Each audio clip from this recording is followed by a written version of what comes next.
16ویں عالمی Urdu conference arts council of Pakistan Karachi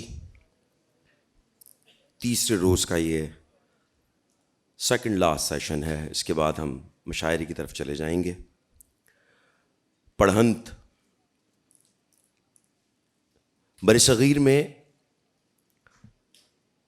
افسانہ، داستان گوئی، یہ تمام چیزیں ہمیشہ دیکھنے کو ملی، لیکن یہ پڑھن کی روایت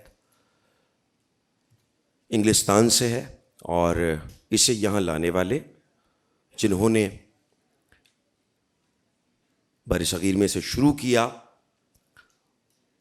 انگلستان میں ریڈنگز کے نام سے سیشنز ہوتے تھے، اور حلقہ احباب دوست اپنی اپنی پسند کے افسانہ نگار کے مختلف کہانیاں سنایا کرتے تھے. انگلستان سے اس بات کو جس نے اڈاپٹ کیا وہ اس کے بانی بھی ہیں. ہم سب آج پریزیڈنٹ آرٹس کاؤنسل محمد احمد شاہ، انہوں نے اس سیشن کو ان کے نام سے ڈیڈیکیٹ کیا ہے. آپ سب ان کے لیے دعا گو بھی ہوں، تالیاں بھی بجائیں. ضیاء محی الدین صاحب.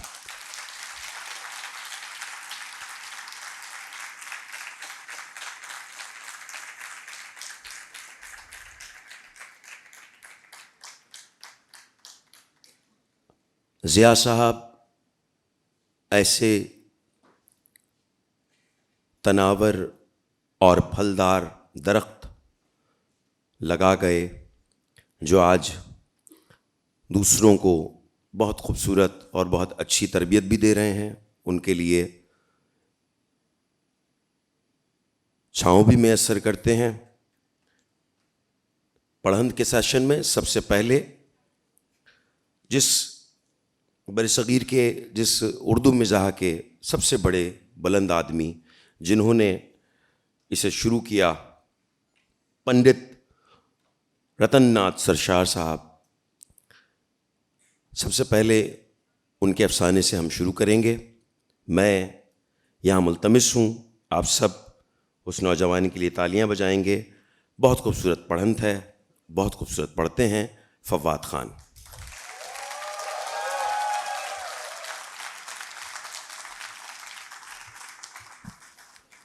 بہت شکریہ. پنڈت رتن ناتھ سرشار کے فسانہ آزاد سے ایک بہت مختصر سا اقتباس. سحر کاذب کے وقت مرغ بے ہنگام نے گربہ مسکین کی آہٹ جو پائی تو گھبرا کر ککڑوں کوں کی بانگ لگائی، اور ہمارے حبیب لبیب دقیقہ رس صبح نفس جو سرے شام سے لمبی تانے میٹھی نیند سو رہے تھے، یہ آواز خوش آئند سنتے ہی کل بلا کر اٹھ بیٹھے. ادھر آنکھ کھلی ادھر باچھیں کھل گئیں. دیکھتے کیا ہے کہ ابر نوبہار نسیم مشک بار نے تمام شہر کو نمونہ گلزار ارم بنا دیا ہے. یہ شاعر آدمی حسن پرست، وارفتہ مزاج، رنگین طبیعت، آزاد منش، تاب کہاں کے مکان کے قفس میں قید رہیں، بوئے گل کی طرح نکل کھڑے ہوئے.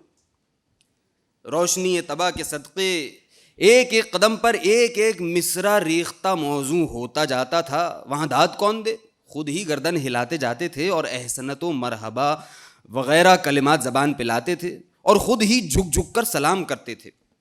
الغرض ہمارے دھن کے پکے حبیب مجذوبوں کی قطع بنائے چلے جاتے تھے کہ دو مختلف الاوضاع حضرات نظر سے گزرے. ایک صاحب وضع دنیا سے نرالے، پتلون خاکی جاکٹ کالی، کوٹ پیلا ویس کوٹ ڈھیلا، گھنی داڑھی خرگوش کی جھاڑی، ہاف بوٹ پہنے کھٹ پٹ کرتے ڈبل چال چلے جاتے ہیں. دوسرے بزرگوار زیبا اندام، نازک خرام، گلفام، کیچل لیٹ کا دھانی رنگا ہوا کرتا، اس پر روپیے گز والی مہین شربتی کا 3 کمر توئی کا چست انگرکھا، گل بدن کا چوڑی دار گھٹنا پہنے، بیسواؤں کی طرح پٹیاں جمائے، عطر عروس لگائے، نکے دار ماشے بھر کی ننھی سی ٹوپی الپین سے اٹکائے، ہاتھوں میں مہندی، پور پور چھلے، آنکھوں میں سرمے کی تحریر، چھوٹے پنجے کا زرد مخملی چڑھواں جوتا زیب پا کیے ہوئے ایک عجیب لوچ سے کمر لچکاتے پھونک پھونک کر قدم دھرتے چلے آتے تھے. انہوں نے ان کو اور انہوں نے ان کو خوب غور سے گھورا اور ہمارے حبیب لبیب نے دونوں پر ایک ایک نظر غلط انداز ڈالی. چتونوں سے تاڑ گئے کہ دونوں دھن کے پکے ہیں. اتنے میں حضرت نازک بدن نے مسکراتے ہوئے آواز دی. اب دل لگی دیکھیے کہ کس لطف کی نوک جھونک ہوتی ہے. نازک بدن صاحب: میاں جانے والے، او میاں جانے والے، اے ذرا ادھر تو دیکھو. یا الہی، ہوا کے گھوڑے پر سوار ہیں، میرا کلیجہ بلیوں اچھلتا ہے. بھری برسات کے دن ہے، کہیں پھسل نہ پڑے تو قہقہ اڑے. یار لوگوں کو دل لگی ہاتھ آئے، ان بیچاری کی کھوپڑی پر جائے. حضرت ذری سنبھلے ہوئے. جانے والے ٹھہر کر. ارشاد: آپ اپنا مطلب فرمائیے، میرے پھسلنے کی فکر نہ کیجیے. گریے گا تو مجھ سے ضرور پوچھ لیجئے گا. بہت خوب، ضرور پوچھ لوں گا، بلکہ آپ کو ساتھ لے کر گروں تو صحیح. نیچے آپ ہوں، اوپر بندہ، انشاءاللہ. آپ نے یہ کیسی نیمٹر قطع بنائی ہے؟ کہیں گڈا میر کی پھپتی آپ ہی پر تو لوگ نہیں کہتے. جانے والا: آپ کو یہ زنانوں کی وضع کیسی بھائی ہے؟ یہ چھمی جان آپ ہی تو مشہور نہیں. تو آپ چھمی جان کہتے ہیں. وہی نازک بدن صاحب: خدا کی قسم، آپ کے کالے کپڑوں سے میں سمجھا کہ بنڈیلا کسم کے کھیت سے نکل پڑا. میاں آزاد جو سنا کرتے تھے وہ آپ ہی تو نہیں. جانے والا: قسم حضرت عباس کی، میں آپ کو دیکھ کر یہ سمجھا کہ کوئی زنانہ مٹکتا جاتا ہے یا پنجہ کش ساکن مردانہ بھیس میں آتی ہے. واللہ آپ کی دھجی نرالی ہے. یہ ڈبل کوٹ اور یہ لکڑ توڑ بوٹ، ماشاء اللہ سم ماشاء اللہ. اللہ رے تیرے دستے عنائی، افری تیری دل ربائی. یہ لگاوٹ، یہ سجاوٹ، یہ لوچ، یہ نازک کمری، یہ دیدے کی صفائی، یہ شوخ نظری. خدا اس چشم سرمگی کو عین الکمال کے اثر سے بچائے. اللہ تم کو مردوا بنائے. اس وقت آپ ایسے بدحواس کہاں بکٹوٹ بھاگے جاتے تھے؟ سچ کہیے گا، آپ کو ہماری جان کی قسم ہمارا ہی لہو پیے جو لگی لپٹی بات کہے. آج پروفیسر لاکھ صاحب زبان پاک سنسکرت کی اشرفیت پر لیکچر دینے والے ہیں. یہ بزرگوار بڑے مقدس اور عالم یگانہ یکتائے زمانہ مشہور دیار امسار ہیں. ان کی زیارت مغتنمات میں سے ہے. چمی جان: لا حول ولا قوت. بھائی قسم خدا کی کتنے بھونڈے ہو، کتنا خراب مذاق ہے. پروفیسر صاحب کے مشہور ہونے کی ایک ہی کہی، ہم اتنے بڑے ہوئے آج تک نام بھی سنا ہو تو قسم لیجئے کیا دنی خان سے زیادہ مشہور ہیں. نام زبان پر آتے ہی لطف صحبت آنکھوں میں پھر گیا.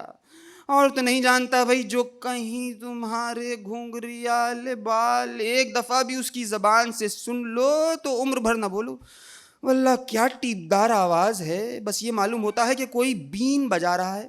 مگر تم ایسے کوڑ مغزوں کو گلے بازی اور نازک آوازی سے کیا واسطہ؟ تم تو پروفیسر صاحب کے پھیرے میں ہو. تڑکا ہوا اور چلے لیکچر سننے. ایسے مذاق پر 3 حرف.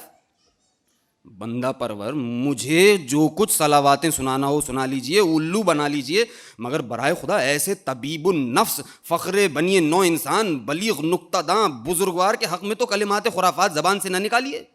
آج وہ تمام یورپ میں محقق اکمل فاضل اجل سمجھے جاتے ہیں اور ہزاروں آدمی اس عالم متبحر کی تحقیق انیق سے فیض پاتے ہیں.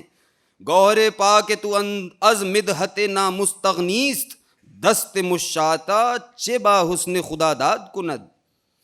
کیوں حضرت، یہ شعر کس دھن میں ہے؟ واللہ گانے کے لائق ہے. آپ پر خدا کی سنوار اور آپ کی دھن پر شیطان کی پھٹکار. توبہ، شعر کی تعریف کرنا درکنار، کہنے لگے کہ یہ کس دھن میں ہے. دھن کسی ڈھاڑی بچے سے پوچھئے، میں دھن کچھ نہیں جانتا. وزن تختی بہر البتہ پوچھئے تو تشفی کر دوں. آپ تو میں دیکھتا ہوں لے میں ڈوبے ہوئے ہیں. بندہ نواز، اس ناچ رنگ نے آپ کی یہ گت بنائی کہ مونچھ اور داڑھی کمر کتروائی، مہندی لگائی، عورتوں کی وضع بنائی. للہ اب تو مردوے بن جاؤ، ان باتوں سے باز آؤ. چمی جان: جی تو آپ کے پروفیسر لاکھ کے پاس چلا جاؤں، آپ کے پیر مغاں کی بیعت لاؤں، آدمی سے مخنث بن جاؤں، اپنے آپ کو آپ کی طرح گڈامی بناؤں. آپ کسی گلی کوچے میں نکلیں تو واللہ اس وضع پر کتے ٹنگڑی لیں. اپنی وضع تو دیکھیے، ہم ہی پر شعر ہیں، خود راہ فصیحت و دیگر راہ نصیحت. آزاد: اب یہ فرمائیے کہ اس وقت آپ کہاں کے ارادے سے نکلے ہیں؟ چمی جان: کل شب کو 3 بجے تک ایک رنگیلے دوست کے یہاں محفل رقص و سرود میں شریک تھا. واللہ وہ پیاری پیاری صورتیں دیکھنے میں آئیں کہ واہ جی واہ، کس کافر کا اٹھنے کو دل چاہتا ہو. جلسہ برخاست ہوا تو بس کلیجے کو دونوں ہاتھوں سے تھام کر ہم بھی بادل سرد اٹھ کھڑے ہوئے. لیکن دل زلف مہوشاں میں پھنسا تھا. رات بھر کانوں میں چھما چھم کی آواز آیا کی، پریوں کی پیاری پیاری صورت آنکھوں میں پھرا کی. ایک ایک جو وہاں تھی دنیا سے نرالی، فتنہ زمانہ آفت ڈھانے والی، جسے دیکھو نور کا عالم، چند آفتاب چند مہتاب. مگر وہ چاند سب مکھڑا نہ بھولے گا، ہائے نہ بھولے گا، ہائے مرتے دم تک نہ بھولے گا. زاہد 100 سالہ بھی دیکھے تو اس بت بے پیر کی پرستش کرے. اب اس وقت جھٹپٹ پھر جاتے ہیں، ذرا آنکھیں سینک آئیں. بھیرویں اڑ رہی ہوگی، رسیلی نین والیوں نے پھندا مارا. کل فرصت ہو تو ہم سے ملیے گا. کل تو ملنا معلوم، کل تو تک تو نیند کا خمار رہے گا. اچھا جانے دیجئے، پرسوں صحیح. پرسوں تو فقہ پورے چین بھی یاد فرمائیں تو بندہ نہ جانے کا. پرسوں نواب صاحب کے ہاں بٹیروں کی پالی ہے. مہینوں سے بٹیر تیار کیے ہیں، 2 پنجے تو کسالے ادھر یا ادھر. دیکھیے تو میری ٹوری کیسی بڑھ بڑھ کے لاد دیتی ہے کہ اچھے اچھے بٹیر ایک ہی منہ میں نو کے دم بھاگیں. خیر صاحب پرسوں نہ صحیح، دوشمبے کے دن ملیے. دوشمبے کو تڑکے سے بانے کی کنکیاں لڑیں گی. ابھی بنارس سے بانا منگایا ہے. واللہ ماہی جال کی کنکیاں ایسی سدھ ہیں کہ ہر دم قابو میں موڑو، غوطہ دو، کھینچو، جو چاہو سو کرو، جیسے اصیل گھوڑا. بھائی کھینچ میں تو ولایتی اپنے فن کا جالی نوس ہے. الہی خیر، چلیے سہ شنبہ یوں گیا، 4 شنبے کو پھر فرصت ہے. واہ واہ، 4 شنبے کو تو بڑے ٹھسے سے بھٹیاریوں کی لڑائی ہوگی. دیکھیے تو کیسی کیسی پریزاد بھٹیاریاں کس باقی ادا سے ہاتھ چمکا کر انگلیاں مٹکا کر لڑتی ہیں، اور کیسی بے نقط سناتی ہے کہ توبہ ہی بھلی. 5 شنبے کو تو ضرور ملنا ہوگا تم کو، واسطہ خدا کا. حضرت آپ تو بڑے مرچڑے ہیں، ملوں تو سب کچھ جب فرصت بھی ہو. یہاں مرنے تک کی تو فرصت نہیں. اب کی نوچندی جمعرات ہے، خدا جانے کس کس کے وعدے وفا ہوں گے. برسوں سے منتیں مانی ہیں. آپ کو دنیا و مافیا کی تو خبر ہی نہیں. آپ کو تو بس ایک پروفیسر صاحب اور دوسرے لیکچر سے سروکار ہے. باقی اللہ اللہ خیر صلی اللہ. میاں آزاد، بس قبلہ ملنا ملانا معلوم، فرصت عنقا ملاقات معدوم. آج مرغ لڑائیے گا، کل پتنگ چھپکائیے گا، پرسوں بٹیروں کی پالی میں جائیے گا. کہیں محفل رقص و سرود آراستہ ہوگی، کہیں بزم طرب پیراستہ ہوگی. آپ رونق افروز نہ ہو تو رنگ کیوں کر جمے. ارباب نشاط کا فروغ آپ کے دم سے، جلسے کا لطف آپ کے فیض قدم سے. میلہ ٹھیلا تو کوئی کاہے کو آپ سے چھوٹتا ہوگا. پھر بھلا ملنے کی کون صورت. ہمیں لیکچر سے اور تم کو تھرکنے سے کہاں فرصت. چلو بس ہو چکا ملنا، نہ یہاں فرصت نہ وہاں فرصت. بہت شکریہ.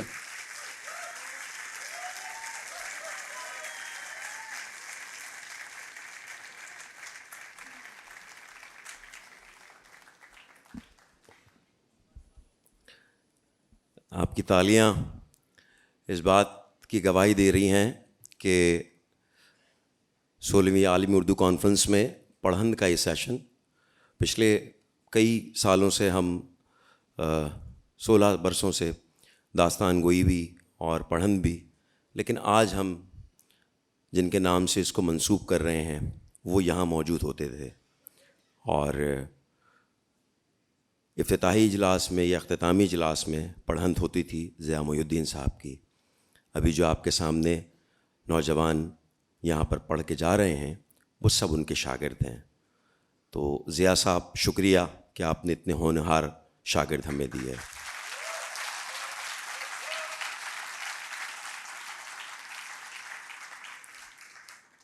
آل انڈیا ریڈیو وہاں پر ملازمت رہی آپ کی. آپ سب صنف مزاح میں کچھ ایسے لوگ بھی تھے جو مزاح لکھتے نہیں مزاح بناتے بھی تھے، اور ان میں ایک نام پطرس بخاری صاحب کا ہے. اس کے لیے میں یہاں پر ملتمس ہوں ایک اور بہت اچھے نوجوان جو پڑھن کریں گے، پطرس بخاری کے لیے سمان غازی.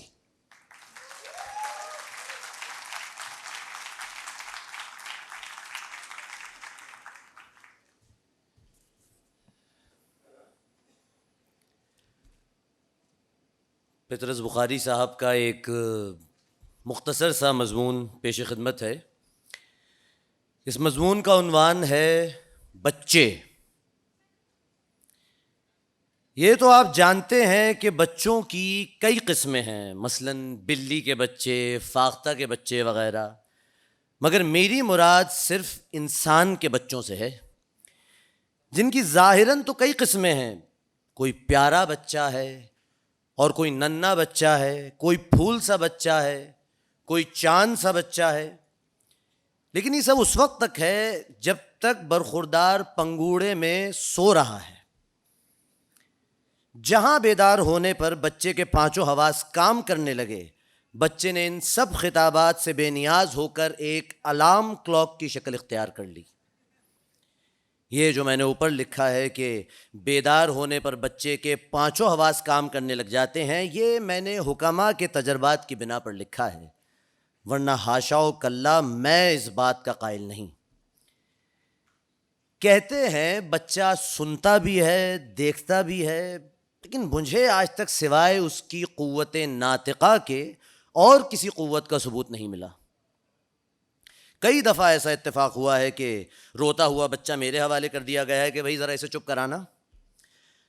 میں نے جناب اس بچے کے سامنے گانے گائے ہیں، شعر پڑھے ہیں، ناچ ناچے ہیں، تالیاں بجائی ہیں، گھٹنوں کے بل چل کر گھوڑے کی نقلیں اتاری ہیں، بھیڑ بکریوں کی سی آوازیں نکالی ہیں، سر کے بل کھڑے ہو کر ہوا میں بائیسیکل چلانے کے نمونے پیش کیے ہیں، لیکن کیا مجال جو اس بچے کی یکسوئی میں ذرا بھی فرق آیا ہو، جس سر پر اس نے شروع کیا تھا اس سے ذرا بھی نیچے اترا ہو۔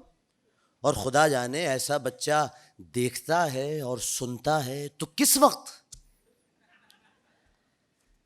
بچے کی زندگی کا شاید ہی کوئی لمحہ ایسا گزرتا ہو جب اس کے لیے کسی نہ کسی قسم کا شور ضروری نہ ہو۔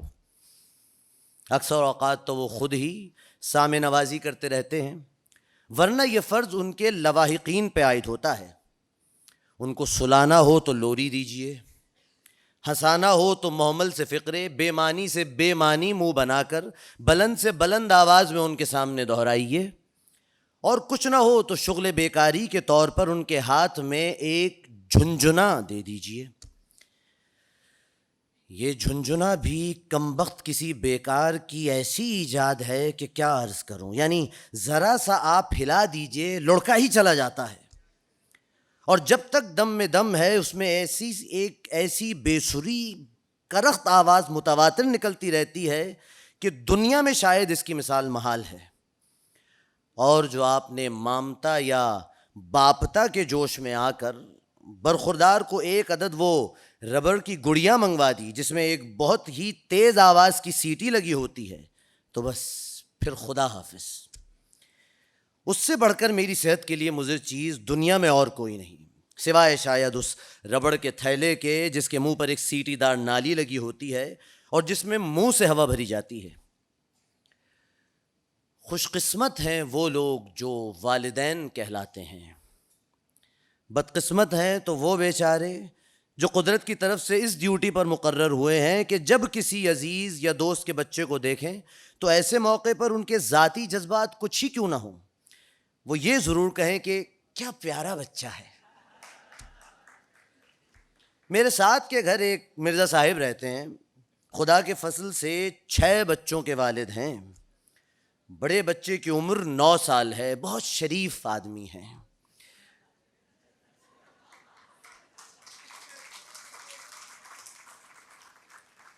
ان کے بچے بھی بیچارے بہت ہی بے زبان ہیں، جب ان میں سے ایک روتا ہے تو باقی کے سب چپ کے بیٹھے سنتے رہتے ہیں، جب وہ روتے روتے تھک جاتا ہے تو دوسرا برخوردار شروع ہوتا ہے، اور وہ ہار جاتا ہے تو تیسرے کی باری آتی ہے۔ رات کی ڈیوٹی والے بچے الگ ہیں، ان کا سر ذرا باریک ہے۔ آپ انگلیاں چٹخوا کر سر کی کھال میں تیل جھسوا کر کانوں میں روئی دے کر لحاف میں سر لپیٹ کر سوئیے، ایک لمحے کے اندر آپ کو جگا کے اٹھا کے بٹھا نہ دیں تو میرا ذمہ۔ انہی مرزا صاحب کے گھر جب میں جاتا ہوں تو ایک ایک بچے کو بلا کر پیار کرتا ہوں۔ اب آپ ہی بتائیے کہ میں کیا کروں۔ کئی دفعہ دل میں آیا کہ مرزا صاحب سے کہوں، حضرت آپ کی ان نغمہ سرائیوں نے میری زندگی حرام کر دی ہے. نہ دن کو کام کر سکتا ہوں، نہ رات کو سو سکتا ہوں. لیکن یہ میں کہنے ہی کو ہوتا ہوں کہ ان کا ایک بچہ کمرے میں آ جاتا ہے اور مرزا صاحب ایک والدانہ تبسم سے کہتے ہیں اختر بیٹا ان کو سلام کرو. سلام کرو بیٹا. اس کا نام اختر ہے. صاحب بڑا اچھا بیٹا ہے، کبھی ضد نہیں کرتا، کبھی نہیں روتا، کبھی ماں کو دق نہیں کرتا. اور میں اچھی طرح جانتا ہوں کہ یہ وہی نالائق ہے جو رات کے 2 بجے گلا پھاڑ پھاڑ کے روتا ہے. مرزا صاحب قبلہ تو شاید اپنے خراٹوں کے زور و شور میں کچھ نہیں سنتے، بدبختی ہماری ہوتی ہے. لیکن کہتا یہی ہوں کہ یہاں آؤ بیٹا، گھٹنے پر بٹھا کر اس کا منہ بھی چومتا ہوں. خدا جانے آج کل کے بچے کس قسم کے بچے ہیں. ہمیں اچھی طرح یاد ہے کہ ہم بقرعید پہ تھوڑا سا رو لیا کرتے تھے، اور کبھی کبھار کوئی مہمان آ نکلا تو نمونے کے طور پر تھوڑی سی ضد کر لی، کیونکہ ایسے موقع پر ضد کارآمد ہوا کرتی تھی. لیکن یہ کہ 24 گھنٹے متواتر روتے رہنا، ایسی مشق ہم نے کبھی بہم نہ پہنچائی تھی. شکریہ.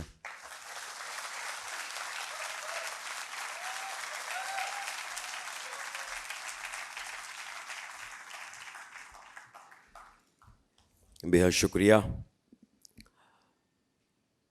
اردو افسانوں کا ایک اور بلند نام ابن انشا، اور ان کے لیے اور ان سب کے لیے زمین و آسمان ایک کرنا ضروری نہیں ہوتے. اور میں نہیں چاہتا اور میں ایسا سمجھتا بھی نہیں کہ آپ اتنے بڑے لوگوں کے بارے میں مسلسل صرف بولتے رہیں. لوگ انہیں سننا چاہتے ہیں، ان کا لکھا سننا چاہتے ہیں. تو ابن انشا کے لیے میں ملتمس ہوں کرن صدیقی سے کہ یہاں تشریف لائیں اور پڑھن کا یہ سیشن کریں. کرن صدیقی.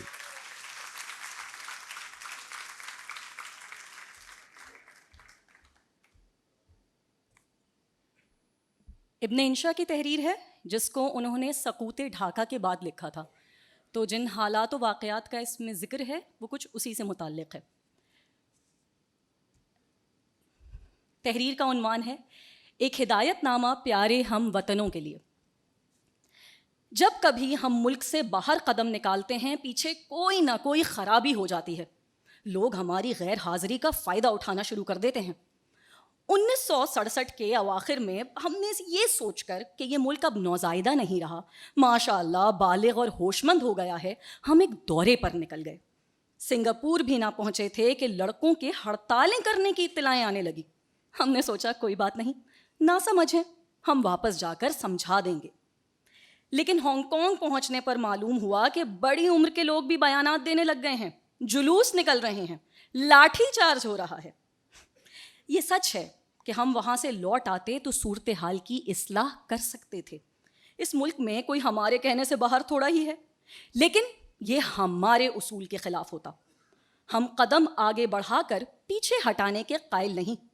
لہٰذا ہانگ کانگ سے ٹوکیو پہنچے، ٹوکیو سے سیول اور ہونولولو سے ہوتے ہوئے سان فرانسسکو جا وارد ہوئے. امریکہ سے سویڈن اور ترکی کے راستے واپسی تک حالات ہمارے ہاتھ سے نکل چکے تھے. گول میز کانفرنس کی بات ہونے لگ گئی تھی. گول میز کانفرنس میں بھی شریک ہونا ہم نے پسند نہ کیا. یہ بھی ہمیں اپنے اصول کے خلاف نظر آیا، کیونکہ ہمارا اصول ہے کہ جہاں ہمیں بلایا نہ جائے وہاں نہیں جاتے. خیر، ہماری بات تو چھوڑیے. تشویشناک خبریں سنتے تھے تو ہر بے عمل محب وطن کی طرح ملک کے حق میں دعا کر کے اپنے فرض سے سرخرو ہو جاتے. لیکن ہمارے ہم سفر فضل الباری صاحب کا معاملہ دیگر تھا. آپ مشرقی پاکستان کے وزیر صحت تھے اور ہماری 3 نفری وفد کے لیڈر. صحت ان کی خاص یہ خراب تھی. ہمارے ہم رکاب جو کہ 3 ایرانی اور 3 ترک تھے، وہ تو فقرہ بھی کس دیتے تھے کہ وزیر صحت کسی اچھی صحت والے کو بنا لیتے، بلکہ بہتر تو یہی تھا کہ نہ بنایا ہوتا. خبریں سن سن کر ان کا ہاضمہ خراب ہو گیا اور منہ ذرا سا نکل آیا. شکاگو میں انہوں نے ہم سے کہا کہ ملک کے حالات خراب ہو رہے ہیں، میری وزارت خطرے میں ہے. جب اوپر والا ہی نہ رہے گا تو ہم نیچے والے کیسے رہیں گے؟ مجھے تو بار بار غسل خانے جانا پڑتا ہے، اب تم میری جگہ کام کرو. ہم نے مؤدبانہ کہا کہ ہم مشرقی پاکستان کے وزیر صحت نہیں ہو سکتے, ہمیں اس قسم کے کام کا تجربہ نہیں. دیکھیں آپ حوصلہ نہ چھوڑیں. بولے میں تم سے مشرقی پاکستان کا وزیر صحت ہونے کی فرمائش نہیں کر رہا, اس وفد کی بات کر رہا ہوں. جو کچھ کرنا ہے تم ہی کرو. میں اب سویڈن اور ترکی وغیرہ بھی نہیں جاتا, واشنگٹن سے ہی رخت سفر باندھتا ہوں. نیو یارک ہم ان کو زبردستی لے تو گئے, لیکن وہ اپنے کمرے سے باہر نہ نکلے, اور وہاں سے لندن کے ایئرپورٹ پر پہنچتے ہی وہ ہم سے یوں جدا ہوئے کہ دعا سلام تک نہ کی.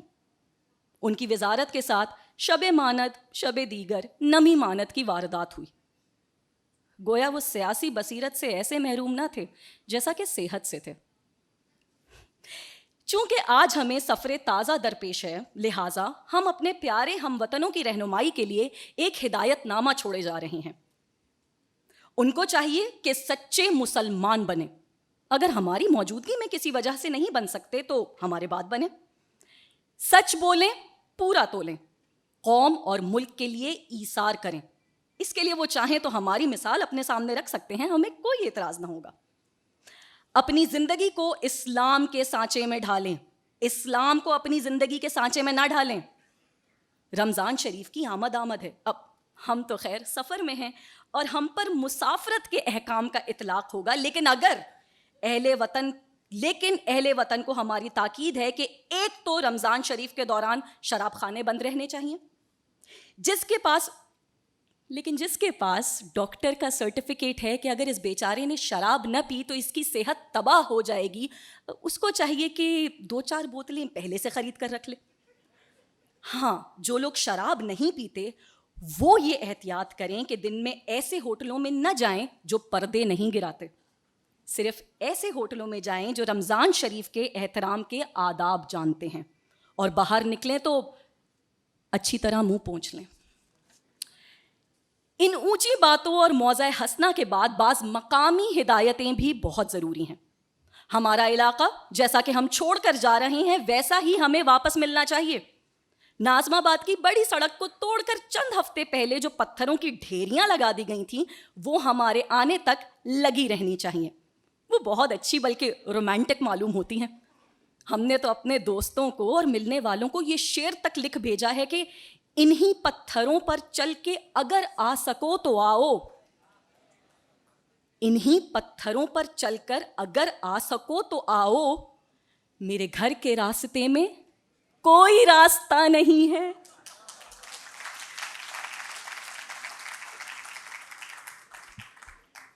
پاپوش نگر کے قبرستان کے سامنے جو مین ہول کئی ماہ سے کھلے پڑے ہیں ان کو بھی بند کرنے کی کوشش نہ کی جائے, کیونکہ کسی شخص کا مردہ ان میں سے نکال کر وہیں سامنے دفن کر دینا کہیں زیادہ کم خرچ ہوگا بنسبت اس کے کہ اس کا جنازہ اس کے گھر سے لایا جائے. کارپوریشن کے ہیلتھ افسر صاحب بھی نوٹ فرمائیں کہ علامہ اقبال ٹاؤن میں ہمارے گھر کے ساتھ جو کوڑے کا فلک بوس ڈھیر ہے وہ وہاں سے نہ ہٹے, ورنہ ہم احباب کو اپنے گھر کی کیا نشانی بتائیں گے.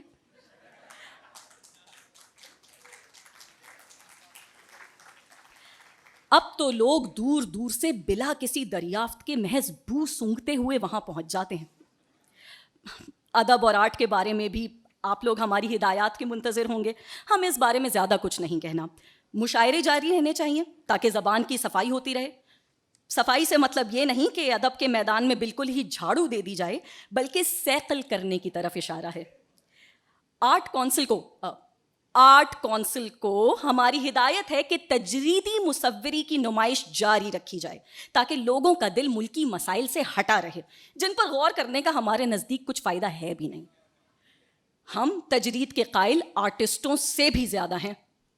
ہماری رائے میں ہمارے آرٹ کو مجرد ہونا چاہیے, ہمارے ادب کو مجرد ہونا چاہیے, بلکہ ادیبوں, شاعروں, آرٹسٹوں کو بھی مجرد ہونا چاہیے. اگر باقی لوگ بھی مجرد ہوں تو ہمارے نزدیک اور اچھا ہے. ہماری سوچی سمجھی رائے میں آنے والی نسلوں کا فائدہ صرف اسی میں ہے کہ وہ پیدا نہ ہوں.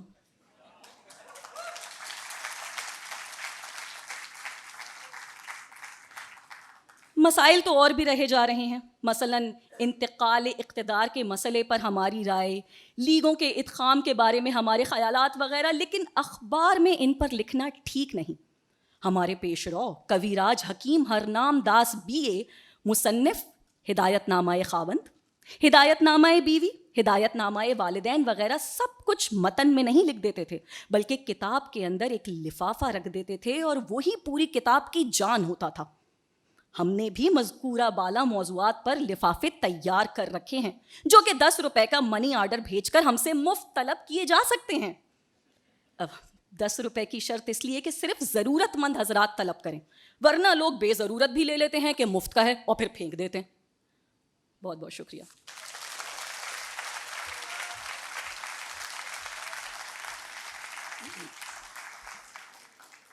ہم دور یوسفی میں جی رہے ہیں، ہم سب مشتاق احمد یوسفی کے چاہنے والے ہیں۔ میں یہاں ملتمس ہوں ان کے افسانے کی پڑھن کے لیے میسم نقوی تشریف لائیں گے۔ بہت ساری تعریف۔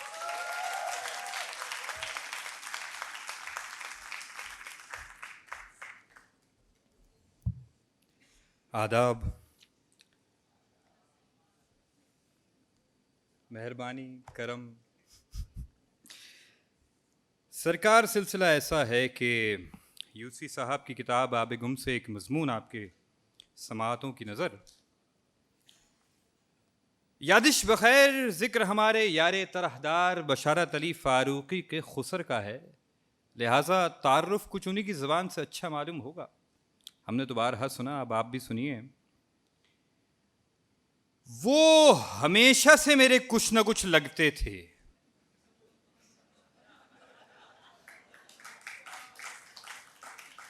جس زمانے میں خسر نہیں بنے تو پھپھا ہوا کرتے تھے، اور پھپھا بننے سے پہلے میں انہیں چچا حضور کہا کرتا تھا۔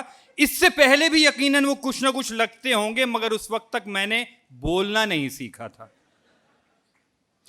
دراصل ہمارے ہاں کانپور اور مراد آباد میں رشتے ناتے ابلی ہوئی سوئیوں کی طرح پیچ در پیچ الجھے اور گتھے ہوتے ہیں۔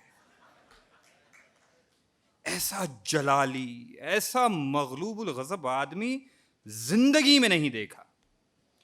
بارے ان کا انتقال ہوا تو میری عمر آدھی ادھر آدھی ادھر 40 کے لگ بھگ تو ہوگی، لیکن صاحب جیسی دہشت ان کی آنکھیں دیکھ کر چھٹپن میں ہوتی تھی، ویسی ہی نہ صرف ان کے آخری دم تک رہی بلکہ میرے آخری دم تک بھی رہے گی۔ بڑی بڑی آنکھیں اپنے ساکٹ سے باہر نکلی پڑتی تھیں، لال سرخ، بالکل خون کبوتر۔ لگتا تھا بڑی بڑی پتلیوں کے گرد لال ڈوروں سے ابھی خون کے فوارے چھوٹنے لگیں گے اور میرا منہ خونم خون ہو جائے گا۔ ہر وقت غصے میں بھرے رہتے، جانے کیوں؟ گالی ان کا تکیہ کلام تھی، اور جو رنگ تقریر کا تھا وہی تحریر کا کہ رکھ ہاتھ نکلتا ہے دھواں مغز قلم سے۔ ایسے موقعوں پر زبان سے تو کچھ نہ کہتے، لیکن چہرے پر ایسا ایکسپریشن لاتے کہ قد آدم گالی نظر آتے۔ کس کی شامت آئی تھی کہ ان کی کسی بھی رائے سے اختلاف کر لیتا، اختلاف تو دور، اگر کوئی شخص محض ڈر کے مارے ان کی رائے سے اتفاق کر لیتا تو فوراً اپنی رائے تبدیل کر کے اس کے الٹے سر ہو جاتے۔ ارے صاحب، بات اور گفتگو تو دور کی بات ہے، بعض اوقات محض سلام سے مشتعل ہو جاتے تھے۔ آپ کچھ بھی کہیں، کیسی ہی سچی اور سامنے کی بات کہیں، وہ اس کی تردید ضرور کریں گے۔ کسی کی رائے سے اتفاق کرنے میں اپنی سبکی سمجھتے تھے۔ ان کا ہر جملہ نہیں سے شروع ہوتا تھا۔ ایک دن کانپور میں بڑے کڑاکے کی سردی پڑ رہی تھی، میرے منہ سے نکل گیا، آج بڑی سردی ہے۔ کہنے لگے، نہیں، کل اس سے زیادہ پڑے گی۔ وہ چچا سے پھوپا بنے اور پھوپا سے خسر الحضر، لیکن مجھے آخری وقت تک نگاہ اٹھا کر بات کرنے کی جسارت نہ ہوئی۔ نکاح کے وقت وہ قاضی کے پہلو میں بیٹھے تھے۔ قاضی نے مجھ سے پوچھا، قبول ہے؟ اب ان کے سامنے منہ سے ہاں کہنے کی جرت نہ ہوئی، بس اپنی تھوڑی سے دو مؤدبانہ ٹھونگے مار دیں، جسے قاضی اور قبلہ نے رشتہ مناقات کے لیے ناکافی سمجھا۔ کڑک کر بولے، لونڈے، بولتا کیوں نہیں؟ ڈانٹ سے میں نروس ہو گیا۔ ابھی قاضی کا سوال بھی پورا نہیں ہوتا، جی ہاں قبول ہے۔ آواز یکلخت اتنے زور کی نکلی کہ میں خود چونک پڑا۔ قاضی اچھل کر صحرے میں گھس گیا، حاضرین کھلکھلا کر ہنسنے لگے۔ اب قبلہ اس پر بھننا رہے ہیں کہ اتنے زور کی ہاں سے بیٹی والوں کی ہیٹی ہوتی ہے. بس تمام عمر ان کا یہی حال رہا اور میں تمام عمر کرب قرابت داری و قربت قہری دونوں میں مبتلا رہا.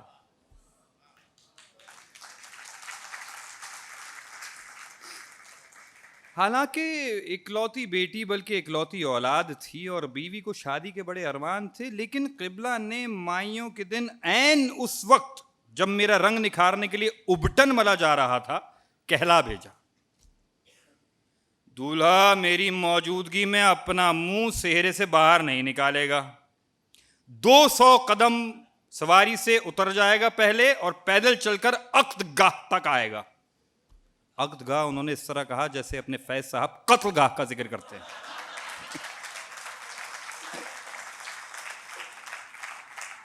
اور سچ تو یہ ہے صاحب کہ قبلہ کی دہشت دل میں ایسی بیٹھ گئی تھی کہ مجھے تو عروسی چھپر گھٹ بھی پھانسی گھاٹ معلوم ہو رہا تھا. انہوں نے یہ شرط بھی لگائی کہ براتی پلاؤ زردہ ٹھونسنے کے بعد یہ ہرگز نہیں کہیں گے کہ گوشت کم ڈالا اور شکر ڈیوڑی نہیں پڑی. خوب سمجھ لو, میری حویلی کے سامنے بینڈ باجا ہرگز نہیں بجے گا, اور اگر تمہیں رنڈی نچوانی ہے تو اوور مائی ڈیڈ باڈی اپنے کوٹھے پر نچواؤ.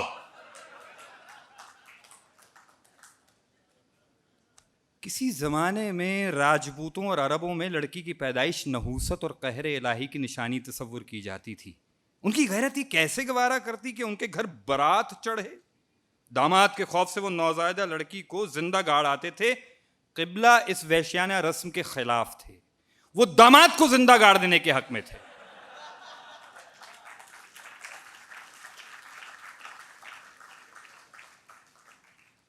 چہرے, چال اور تیور سے کوتوالے شہر لگتے. کون کہہ سکتا تھا کہ بانس منڈی میں ان کی عمارتی لکڑی کی ایک معمولی سی دکان ہے. نکلتا ہوا قد, چلتے تو قد, سینہ اور آنکھیں تینوں بیک وقت نکال کے چلتے. ارے صاحب کیا پوچھتے ہیں, اول تو ان کے چہرے کی طرف دیکھنے کی ہمت نہیں ہوتی تھی, اور کبھی جی کڑا کر کے دیکھ بھی لیا تو بس لال بھبو کا آنکھیں ہی آنکھیں دکھتی تھی. نگاہ گرم سے ایک آگ ٹپکتی ہے اسد. واللہ ہر وقت جھلاتے تنتناتے رہتے. مزاج, زبان اور ہاتھ کسی پر قابو نہ تھا. دائمی تیش سے لرزہ بر اندام رہنے کے سبب اینٹ, پتھر, لاٹھی, گولی, گالی کسی کا بھی نشانہ ٹھیک نہیں لگتا تھا. گچھی گچھی مونچھیں جنہیں گالی دینے سے پہلے اور بعد میں تاؤ دیتے. آخری زمانے میں بھووں کو بھی تاؤ دینے لگے تھے. گٹھا ہوا کثرتی بدن ململ کے کرتے سے چھلکتا تھا. چنی ہوئی آستین اور اس سے بھی مہین چنی ہوئی 2 پلی ٹوپی. گرمیوں میں خس کا عطر لگاتے. کیکری کی سلائی کا چوڑی دار پاجامہ, چوڑیوں کی یہ کثرت کہ پاجامہ نظر نہیں آتا تھا. دھوبی الگنی پر نہیں سکھاتا تھا, علیحدہ بانس پر دستانے کی طرح چڑھا دیتا تھا. آپ رات کے 2 بجے بھی دروازہ کھٹکھٹائیں تو چوڑی دار ہی میں برآمد ہوں گے. واللہ میں تو یہ بھی تصور کرنے کی جرت نہیں کر سکتا کہ دائی نے انہیں چوڑی دار کے بغیر دیکھا ہوگا.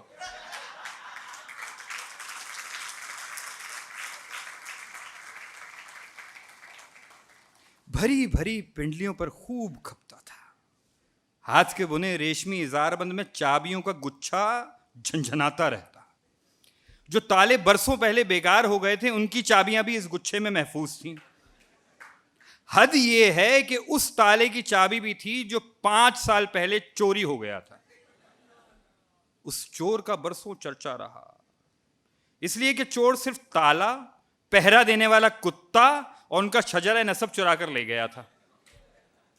فرماتے تھے اتنی ذلیل چوری ضرور کوئی رشتہ دار ہی کر سکتا ہے. آخری زمانے میں یہ اظہار بندی گچھا بہت وزنی ہو گیا تھا اور موقع بے موقع فلمی گیت کے بازو بند کی طرح کھل جاتا. کبھی جھک کر گرم جوشی سے مسافہ کرتے تو دوسرے ہاتھ سے اظہار بند تھامتے.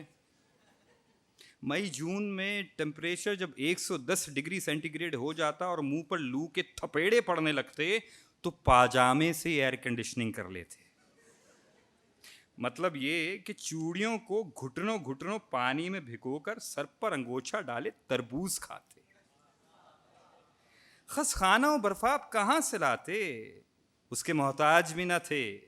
کتنی ہی گرمی پڑے دکان بند نہیں کرتے تھے. کہتے تھے میاں یہ بزنس تو پیٹ کا دھندا ہے. جب چمڑے کی جھوپڑی میں آگ لہی رہو تو کیا گرمی کیا سردی.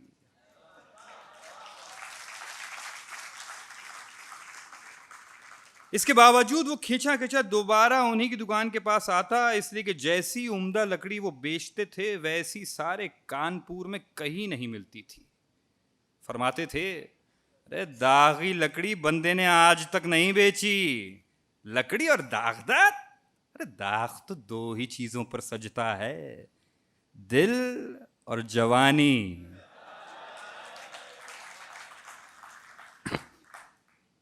تمباکو قوام خربوزے اور کڑھے ہوئے کرتے لکھنؤ سے، حقہ مراد آباد اور تالے علی گڑھ سے منگواتے تھے. حلوہ سون اور ڈپٹی نذیر احمد والے محاورے دلی سے. دانت گرنے کے بعد صرف محاوروں پر گزارا تھا. گالیاں البتہ مقامی بلکہ خانہ ساز دیتے جن میں سلاست اور روانی پائی جاتی، توازات لیکن بلاغت سے خالی. بس جغرافیہ سا کھینچ دیتے تھے. ہاں تو میں یہ کہہ رہا تھا کہ باہر نکلتے تو ہاتھ میں پان کی ڈبیا اور بٹوا رہتا. بازار کا پان ہرگز نہیں کھاتے تھے. کہتے تھے ارے میاں بازاری پان صرف رنڈوے تماشبین اور بمبئی والے کھاتے ہیں. صاحب یہ نفاست اور پرہیز بھی میں نے انہی سے سیکھا. ڈبیا چاندی کی، نقشین، بھاری، ٹھوس، جس میں جگہ جگہ ڈینٹ نظر آتے تھے جو انسانی سروں سے تصادم کے باعث پڑے تھے. تیش میں اکثر پانوں سے بھری ڈبیا پھینک مارتے. بڑی دیر تک یہی پتہ نہیں چلتا تھا کہ مضروب کے سر اور چہرے سے خون نکل رہا ہے یا بکھرے پانوں کی لالی نے رگڑ پایا. بٹوے خاص طور پر آپ کی جائے پیدائش ریاست ٹونک سے منگواتے تھے. کہتے تھے ارے صاحب وہاں کے پٹوے ایسے ڈورے ڈالتے ہیں کہ ایک ذرا گھنڈی کو جھوٹو ہاتھ لگا دو تو بٹوا آپ ہی آپ مصاحبوں کی باچھوں کی طرح کھلتا چلا جاتا ہے. بہت شکریہ.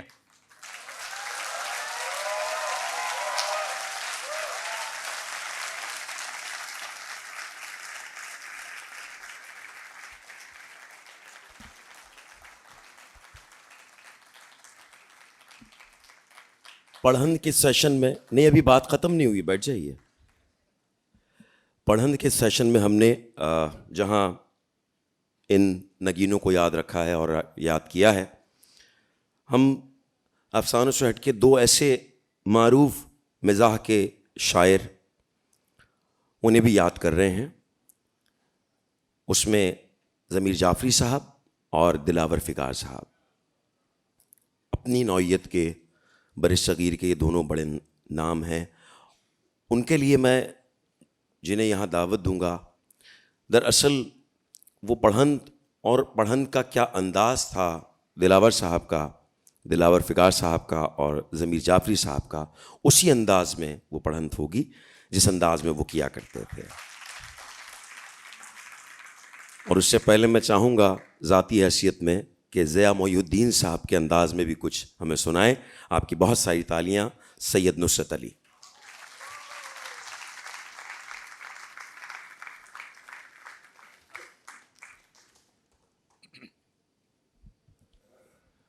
ابھی میسم نقوی مشتاق احمد یوسفی صاحب کا کلام پڑھ رہے تھے، اس سے مجھے یاد آیا کہ جان ایلیا جو ہیں وہ ایک مرتبہ یوسفی صاحب کے پاس آئے اور کہنے لگے کہ یوسفی صاحب میرے پاس 35 کرتے اور ایک پاجامہ ہے.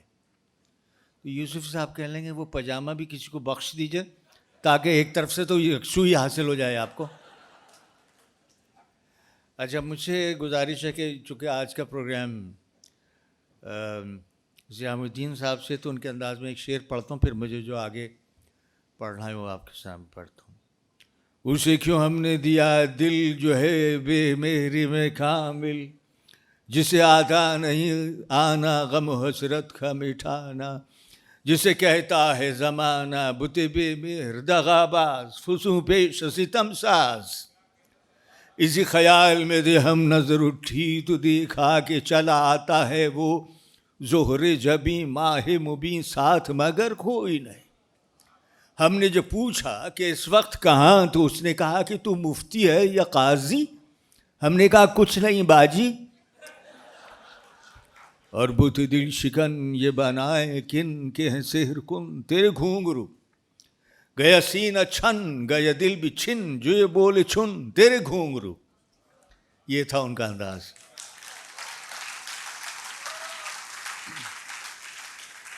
اب میرے ذمہ دو شاعر ہیں، ان کا کلام پیش کرنا ہے، دلاور فگار اور سید محمد جعفری. دلاور فگار: سکتا تھا ایک شاعر اعظم کے شعر میں، ارے بھائی یہ دیکھ کر تو میں بھی تعجب میں پڑ گیا. اقبال: ارے یہ دیکھ کر تو میں بھی تعجب میں پڑ گیا. پوچھی جو اس کی وجہ تو کہنے لگے جناب سردی بہت شدید تھی، مصرع سکڑ گیا. حالات حاضرہ میں اب اصلاح ہو کوئی، اس غم میں لوگ حال سے جعفری صاحب اس غم میں لوگ حال سے بے حال ہو گئے. حالات حاضرہ نہ صحیح مستقل مگر حالات حاضرہ کو کئی سال ہو گئے. ارے بھائی اس خبر پر تو نہیں مجھ کو تعجب ہے فگار، ایک غنڈہ حلقے بجنور میں پکڑا گیا. ہاں مگر تھوڑی سی حیرت ہے تو بس اس بات پر، ارے بھائی کیسا غنڈہ تھا، وہ کیسا غنڈہ تھا کہ اس دور میں پکڑا گیا. شاعروں کا ایک خیر میں اب آپ تو ضمیر جعفری کو سناتا ہوں. شوق سے نور نظر لختے جگر پیدا کرو، اور بھائی شوق سے نور نظر لختے جگر پیدا کرو، اور ظالموں تھوڑی سی گندم بھی مگر پیدا کرو. حضرت اقبال کا شاہی تو کب کا اڑ چکا، حضرت اقبال کا شاہی تو کب کا اڑ چکا، اب کوئی اپنا مقامی جانور پیدا ہو.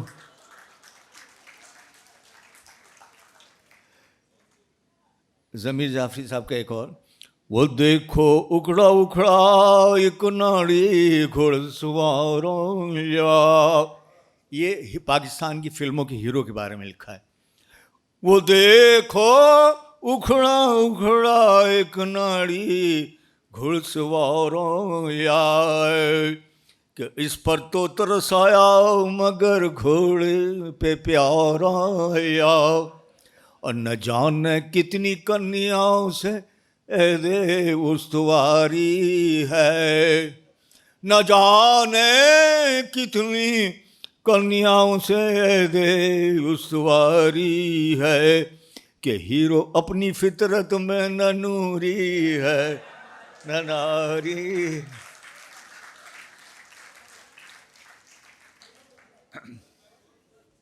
تو میرا یہاں کوٹا اس سے ختم ہے، اور میں کسی اور شاعر کے سناتا ہوں 5 منٹ میں.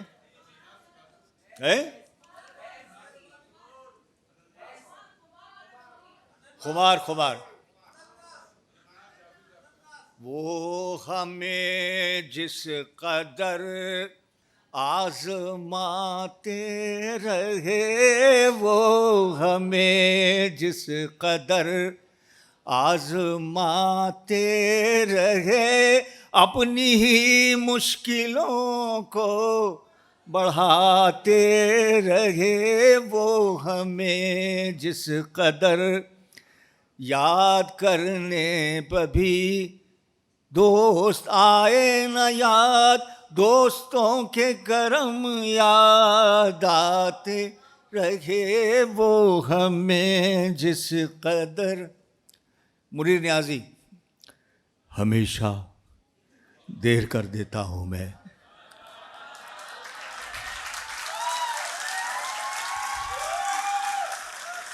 ضروری بات کہنی ہو، کوئی وعدہ نبھانا ہو، اسے آواز دینی ہو، اسے واپس بلانا ہو، ہمیشہ دیر کر دیتا ہوں میں. مدد کرنی ہو اس کی، یار کی ڈھارس بندھانا ہو، بہت دیرین رستوں پر کسی سے ملنے جانا ہو، ہمیشہ دیر کر دیتا ہوں. بہت شکریہ.